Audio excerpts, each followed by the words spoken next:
Welcome to another edition of 49ers Live, the Saturday edition. Professor B here at the Satellite Digital Media Studios here in San Francisco. We are on this morning. We're going to be on. This is for a really short show. We're going to do Kyle Shanahan's final update report. Now, I'd like to apologize first. Unfortunately, we weren't able to come on yesterday because I kind of took a flu shot, and I just, when you have a flu shot, it just really wasn't up to doing it last night. I needed to just rest because with the medicine kind of numb your body. So I just really, so sorry about that, but my health comes first. So let's just we'll have Kyle Shanahan's final presser from yesterday, presser. And then after that, we have something coming up, and then we'll have our.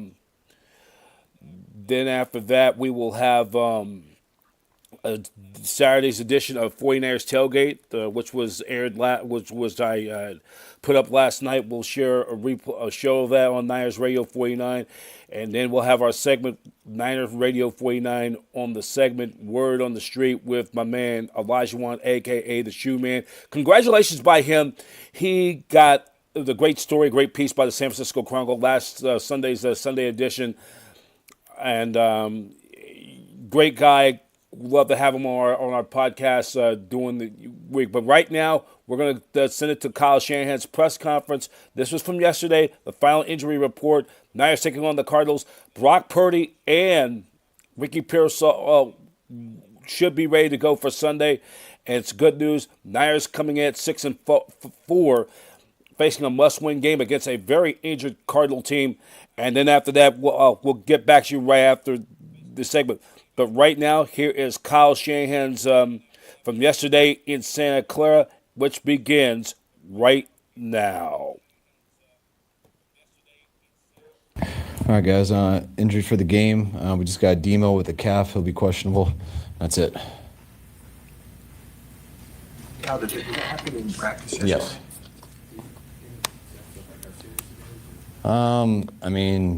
Tried to go today, didn't. We're going to get an MRI here. Didn't think it was that serious. Did a jogging from a drill. Just some tightness, so we'll find more when we get an MRI. What excites you most about making a game plan with Brock back as your starter? Just having him back. I know it was a long wait for him. Just having these, each week watching him getting better and better. Thought it was an awesome week for him. Just getting back to do what he does, do what we do, and do it aggressively.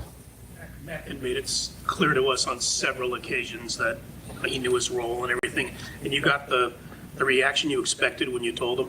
Yeah. No, it's pretty easy inside of our building. Yeah, no worries. At the beginning of the week, you said you wanted to see 3 aggressive practices. At what point did you realize that wasn't necessary to see from Brock? Pretty early into Wednesday. Yeah. Are you able to broaden out your playbook because he has greater mobility, maybe, than as opposed to Mac? Yeah, we're going to major in the zone read and see how many quarterback runs we can get, so they better be working on that stuff. No, it's, I think he might have a little bit of a faster 40 and somewhat, maybe a little more scrambling, but Mac might argue. Mac had some all right scrambles too, so there's not a big difference as in place. With Pearsall back too, just what excites you about having the offense, as close to full strength really as it's been all year? I'm just happy those two have been back. We were hoping it would be faster, both of them, and it just took a while. So, I don't want to put a lot on them being out so long that they're just going to come back and be exactly where they left off. But they had a good week of practice, and I'm excited to get it started with them again and hope it can continue throughout the year. If Lenore can't go, what have you guys seen from Lunar this year and just over sort of the course of his career? I know it's been up and down because of injuries. Yeah, I think Lute's taken a big step this year. He always been close to getting some opportunities. I believe it was Jacksonville that he got in and got the most, and I thought he played really well. I think it was Jacksonville. It was a while ago. But at the game he got in, which I believe was in, I thought he played really well. He's been better in practice than he's ever been before, whether it's with the D or with scout team. So if that happens, we've got a lot of confidence in Lute. What have you seen on tape looking at Jacoby Brissett and how he's played for them? I mean, pretty much what I've seen his whole career. I mean, Jacoby's a real good quarterback. That's why he's made it in this league so long. I mean, he's usually a backup, but backups last when they can play like ones. And wherever he's been, he's come in and played like a one. He's a big guy who competes, who can play in the pocket, competes scrambling. Really hard to take down. You usually need two guys to bring him down, sometimes three, and he can make some big throws. You've talked before about what you put on Christian's plate, the things that you guys can do because of his pass catching ability.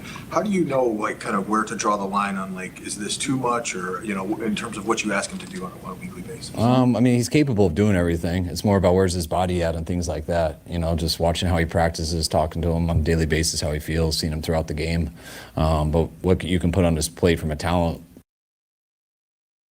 standpoint and just from how prepared he is, you know, he handles pretty much everything.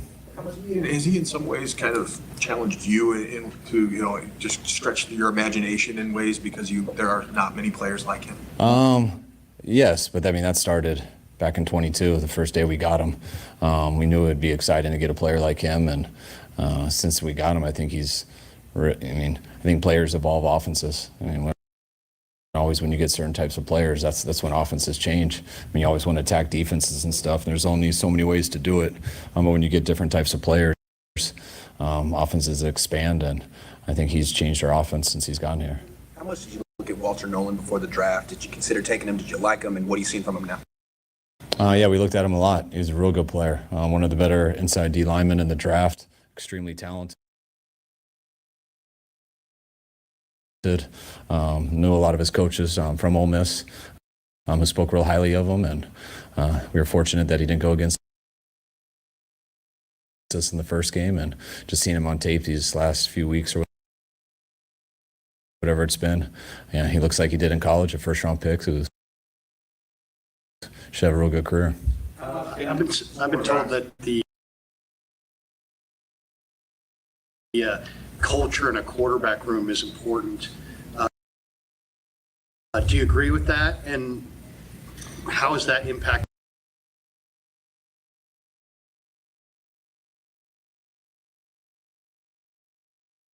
this team this year?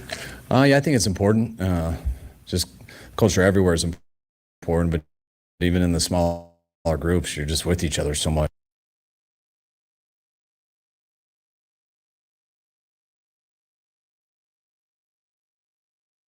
It's just such a long year, and it's usually 7 days a week. So, and it's a small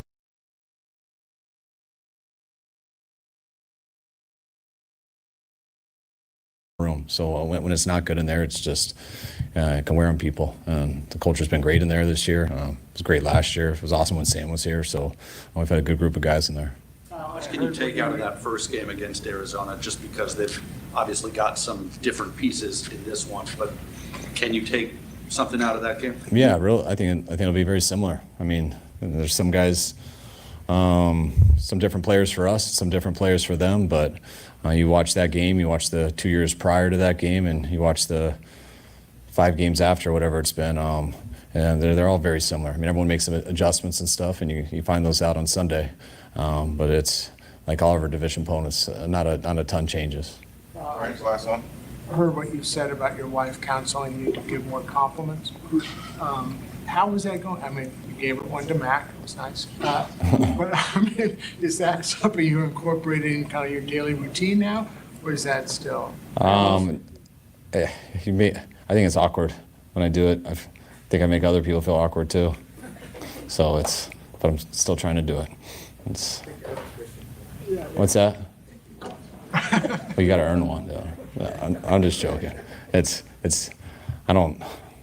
always tell people we work with, like, you need compliments. Like, everyone who's working here, I obviously feel pretty good about, so I think that should go understood. But also, same thing with my wife. We're married very happily, and so you would think it would be understood, but sometimes you got to use terms of endearment and make sure you give the people what they want. I don't read your stories, to tell you the truth, but I usually can tell by your questions what they're about. Lots of injuries. Thank you. All right, guys.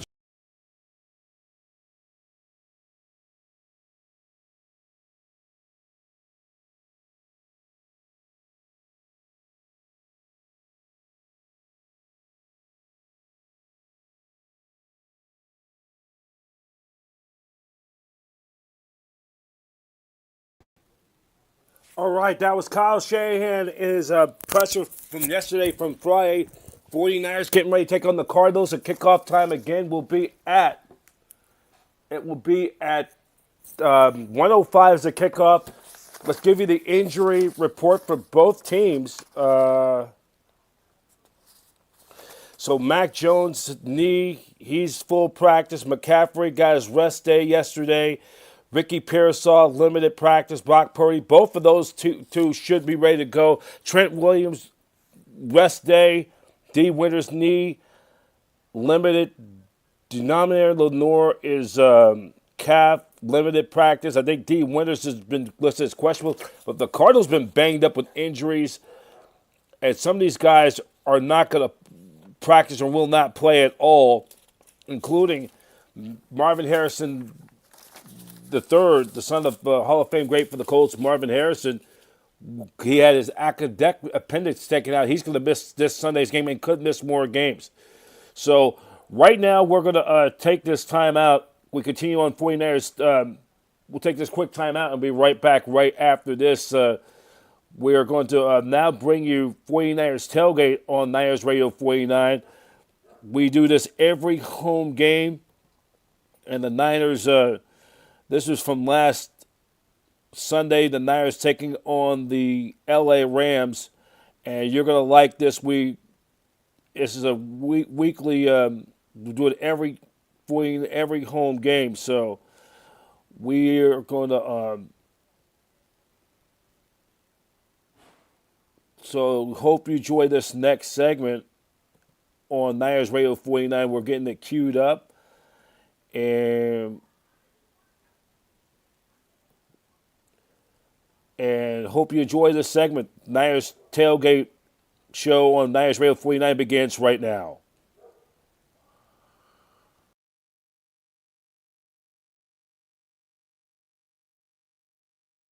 Color on Niners Radio 49 in association with the Satellite Digital Media News Network. Picturesque scene here at Levis Stadium here. We got the faithful in full force this afternoon here for the showdown, Battle of the West. For first place in the NFC West, the 49ers taking on their longtime California rival, the Los Angeles Rams. Professor B here. Welcome to 49ers Tailgate on Niners Radio 49, part of the Satellite Digital Media News Network, which begins right now.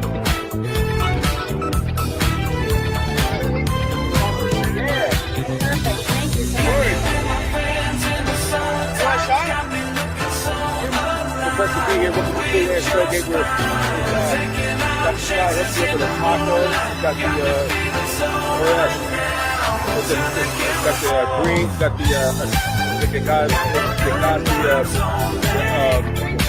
green salsa. The green salsa. I love the green rancho. Professor B challenge. Here we go, ladies and gentlemen, the Professor B challenge.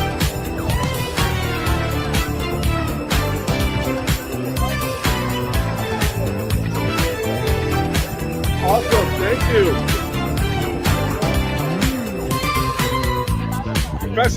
The professor now will wash it down with some water.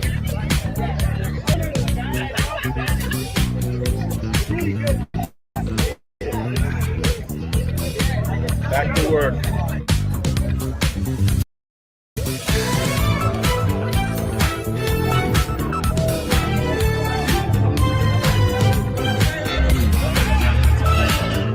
Love it, Eric Dickerson.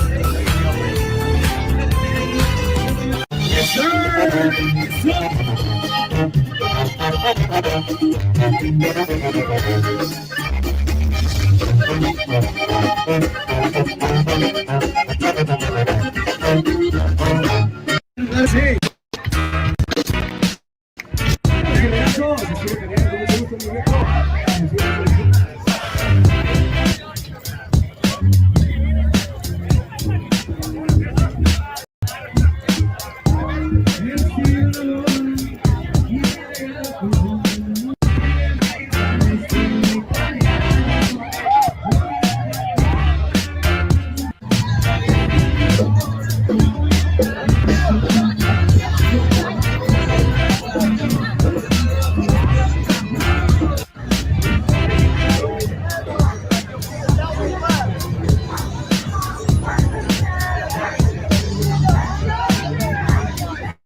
baseball wrecking crew. If you don't do it, you better do it. If you don't do it, you better do it. Now walk up and get that. Come on. Don't be scared now. Come on. Oh, you guys hold up. Come on now, baby.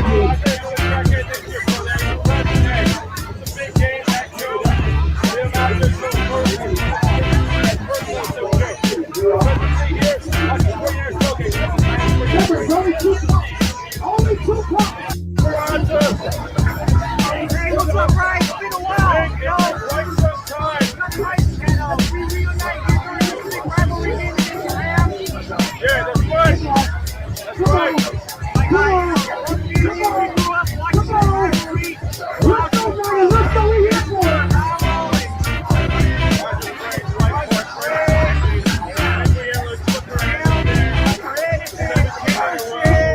Oh my God, we can go on and on and on.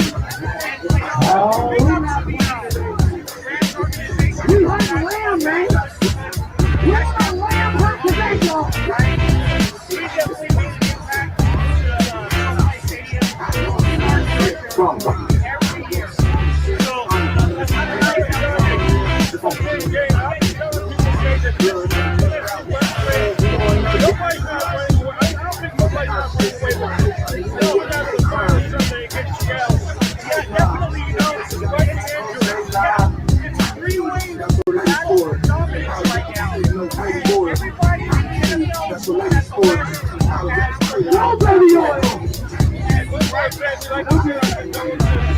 Every year.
Edition of 49ers Tailgate on Niners Radio 49. Unfortunately, the 49ers would fall to the LA Rams by a score of 42-26 at Levis Stadium as Matthew Stafford throwing for close almost the Rams end up as a team racking up over 400 yards of offense. And the Red Hot Rams now are in first place. They're now dead even with the Seattle Seahawks for the top spot.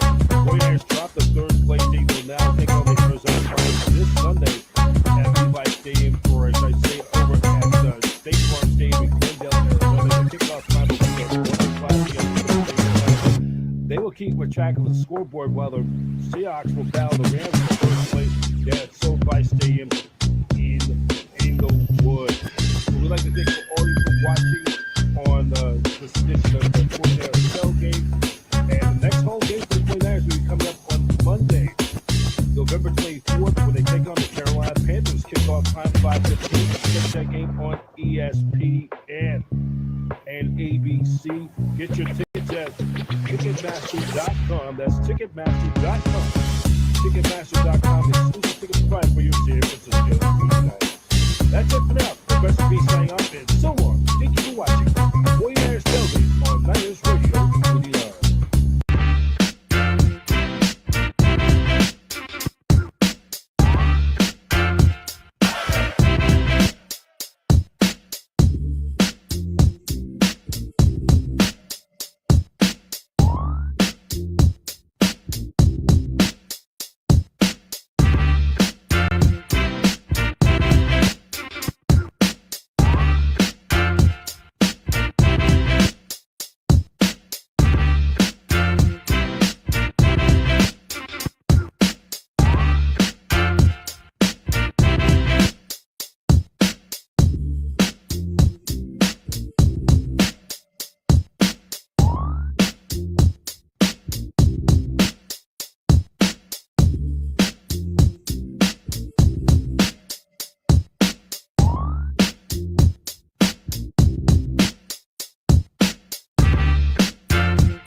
Tailgate is an exclusive presentation in association with Satellite Digital Media News Network.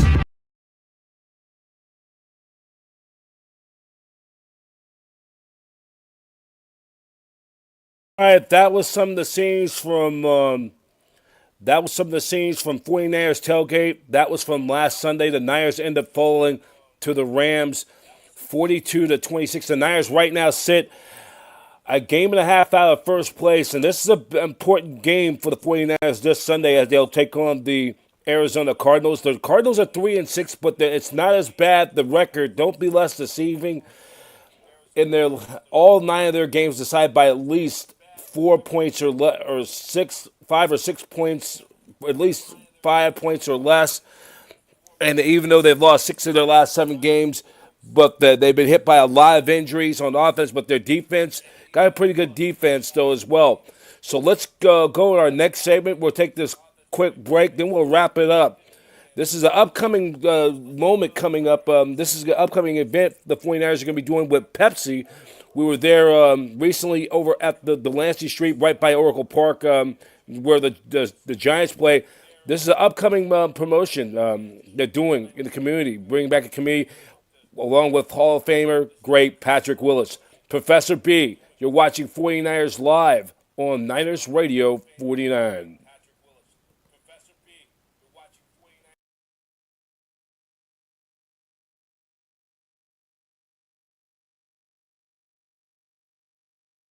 Hey guys, Patrick Willis here. I'm heading towards one of San Francisco's local gyms, Doppio Zero, Italian restaurant in the city where we're teaming up with both Pepsi and 49ers to celebrate local eats in the heart of our communities.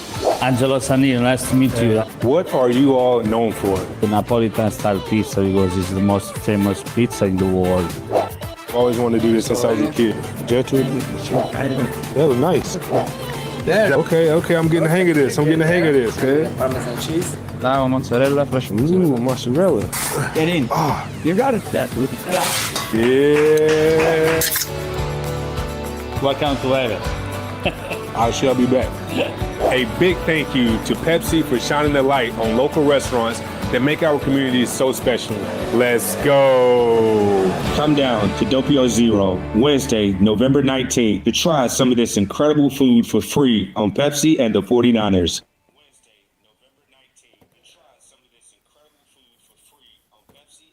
All right, so that's going to be the event next Wednesday. That's going to be over in Hayes Valley, as we will get you that address. Hayes Valley, right by my old neighborhood in the Western Addition in the city. Come out there next Wednesday. It's a free event. You get the chance to meet Patrick Willis. This is, this will be located next Wednesday, November 19th from 12 noon to 1 p.m. Try Doppio Zero, free on the presented by Pepsi and the San Francisco 49ers. The location will be on Wednesday, November 19th. It's down there on Hayes Street in the city. I will post up some more information later on. I'm on a very short time today because I got to go out and do a high school football playoff game. George Washington Eagles hosting the Lincoln Mustangs. That's a 1:30 game. The other is the defending city section and state champion Balboa Buccaneers. They begin their title defense. They'll host Mission over at Balboa later this afternoon. Both games at 1:30. The survivors of the survivors of these playoff games will advance to play in the CIF City Section Turkey Bowl Championship at Kezar Stadium. That'll be coming up on November 27th. That'll be less than 2 weeks from coming on Thursday, November 27th at Kezar Stadium. Kickoff time at 11 a.m. The winner of that goes to the state championship. The kickoff and the date of that will be to be determined. And before we take off for today, our hearts and prayers go out to the condolences go out to the family and to the community of Laney College and former Skyline College Community College, Skyline High School, and Laney Community College head coach John Bean, who was tragically died after being shot, was murdered. He was shot and he unfortunately did not make it. Passed away yesterday sometime in the afternoon. Just an awful situation that went down there in Oakland. He was a true leader where he helped really put that program on the map with Skyline High School back in the 90s, and then went to Laney College and coached there and really put that, revitalized that program. And for this and then, him serving as the athletic director, this tragedy that happened to him that should never happen. Just an awful situation. Our thoughts and prayers go out to Laney, our friends over there at Laney Community College of Oakland, the student body, the athletic department, and the entire community of Oakland and the high school where he used to coach at Skyline over there in Oakland, up in the Oakland Hills. Such a tragic loss. No act of violence, it should not be to a person trying to make positive, and his life gets taken away for no apparent reason. They did catch the suspect. They did catch the perpetrator who did this, and he's going to have face his day with the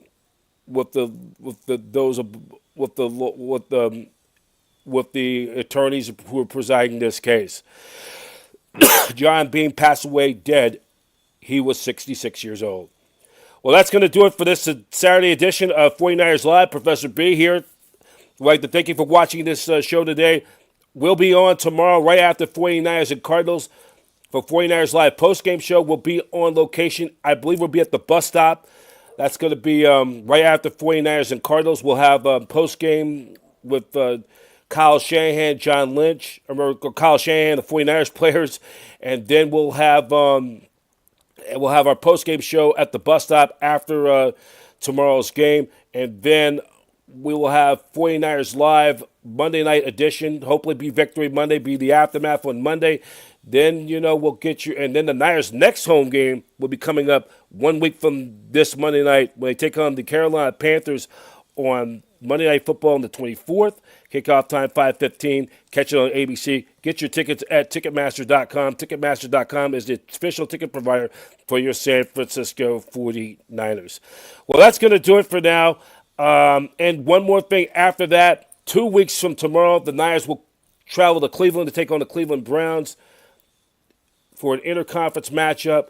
And then after that, 3 weeks from today, the Niners will have their full bye week. And then after that, 3 of the last 4 games will be at home. And this is an opportunity for the 49ers, to get healthy at the right time. Even though despite their injuries and their challenges without Bosa and Warner, the Niners, if they can take care of business, can get themselves a wild card. And like I said before, the NFC West is not going to go down. Nobody's going to run away with the division. I see this race going down to the final Sunday in Week 18. That's it for now. Professor B signing off. High school football later today, and the CIF City Section playoffs later today. We'll also give you another Niners Radio 49 update later this afternoon. For now, I'm Brian Professor B. Davis. Thank you for watching. It's so long.